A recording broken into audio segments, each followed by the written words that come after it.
ఓం సదాశివసమారంభాం వ్యాసశంకరమధ్యమాం అస్మదాచార్యపర్యంతాం వందే గురుపరంపరాం.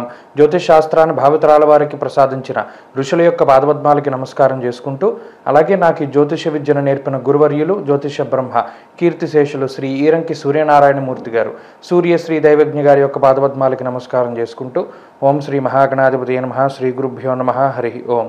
వీక్షకులందరికీ నమస్కారం. జూన్ నెల 9వ తారీఖు లగాయితూ జూన్ 15వ తారీఖు శనివారం వరకు ఉండేటువంటి గ్రహగతుల ఆధారంగా ద్వాదశ రాశుల వారికి ఈ వారం ఏ విధమైనటువంటి శుభాశుభ ఫలితాలు కలగబోతూ ఉన్నాయో ఈ కార్యక్రమం ద్వారా తెలుసుకుందాం. అందులో భాగంగా ఈ వారం ఉండేటువంటి గ్రహగతుల్ని గమనిద్దాం. ఈ వారంలో మేషరాశి యందు కుజుని యొక్క సంచారము, వృషభ రాశి యందు రవి బుధ గురుగ్రహాల సంచారము, మిథున రాశి యందు శుక్రగ్రహం యొక్క సంచారము, అలాగే లాభస్థానం మేషమునకు కుంభరాశి యందు శనేశ్వరుడు, మీనం యందు రాహుగ్రహం యొక్క సంచారం కొనసాగుతూ ఉండగా, కేతువు కన్యరాశి యందు ఉండగా, చంద్రుడు కర్కాటక సింహ కన్యారాశుల్లో సంచరిస్తున్నారు. ఇటువంటి పరిస్థితుల్లో ద్వాదశ రాశుల వారికి ఏ విధమైనటువంటి ఫలితాలు కలగబోతున్నా తెలుసుకుందాం. అందులో భాగంగా మొదటిది మేషరాశి. మేషరాశి వారికి ఈ వారం సాధారణమైనటువంటి గ్రహస్థితి గోచరిస్తూ ఉన్నది.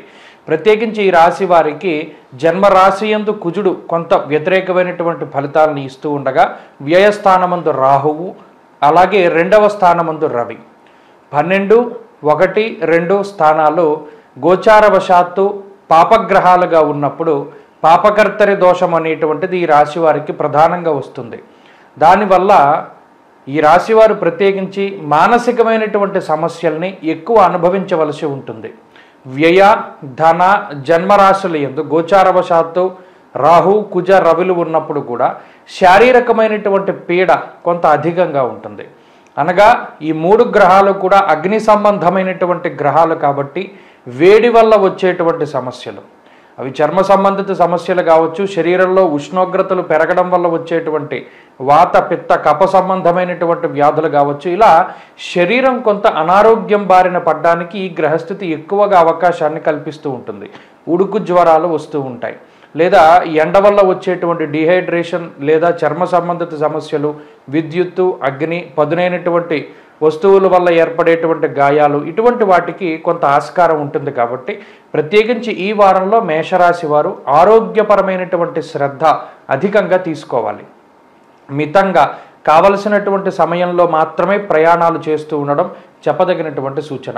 అనవసరమైనటువంటి ప్రయాణాలు చేయరాదు. ఈ గ్రహస్థితి ఆర్థిక పరంగా మనం చూసినప్పుడు ఆర్థికంగా ఈ వారం సాధారణమైనటువంటి పరిస్థితులే నెలకొంటాయి.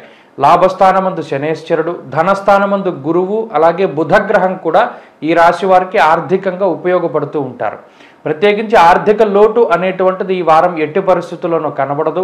ప్రత్యేకించి ఏదైనా శుభ కార్యక్రమాలకో, లేదా ఏదైనా గృహోపకరణాల కొనుగోలుకో, వస్త్రాలు వాహనాలు ఇళ్ల స్థలాలు లాంటి వాటి కొనుగోలుకి కూడా ఈ గ్రహస్థితి సహకరిస్తూ సకాలంలో ఆర్థికపరమైనటువంటి ఇబ్బందులను తగ్గించేటువంటి విధంగా సహాయపడుతూ ఉంటుంది.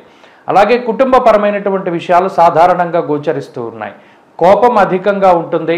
కోపము, అసహనము, చికాకు వంటి వాటితోటి మేషరాశి వారు ఎక్కువగా ఈ వారం కొంత ప్రవర్తిస్తూ ఉంటారు. వాటిని తగ్గించుకునేటువంటి ప్రయత్నం చేస్తూ ఉండాలి. అలాగే కుటుంబ సభ్యులతోటి ప్రవర్తించేటువంటి తీరులో కూడా మార్పు వస్తూ ఉంటుంది. అలాగే ఆరోగ్యపరమైనటువంటి జాగ్రత్తలు అవసరం. ఉద్యోగపరమైనటువంటి విషయాలను పరిశీలన చేసినప్పుడు ఉద్యోగ పరిస్థితులు మిశ్రమంగా గోచరిస్తూ ఉన్నాయి. ఉద్యోగపరంగా కొంత అధికమైనటువంటి శ్రమ చేయవలసినటువంటి అవసరం ఉంటుంది. అలాగే వ్యాపార పరంగా కూడా కొన్ని ఎక్కువ కాలం పాటు కొంత నిర్ణయాలు తీసుకోకుండా ఉండడం చెప్పదగినటువంటి సూచన. విద్యార్థులకి గ్రహగతులు సాధారణంగా ఉన్నాయి. స్త్రీలకు ప్రత్యేకించి ఆరోగ్యం పట్ల శ్రద్ధ అవసరం. ఉద్యోగ వ్యాపారాలు చేసేటువంటి స్త్రీలు కొంత ఒత్తిడికి లోనవ్వడానికి అవకాశం ఉంటుంది.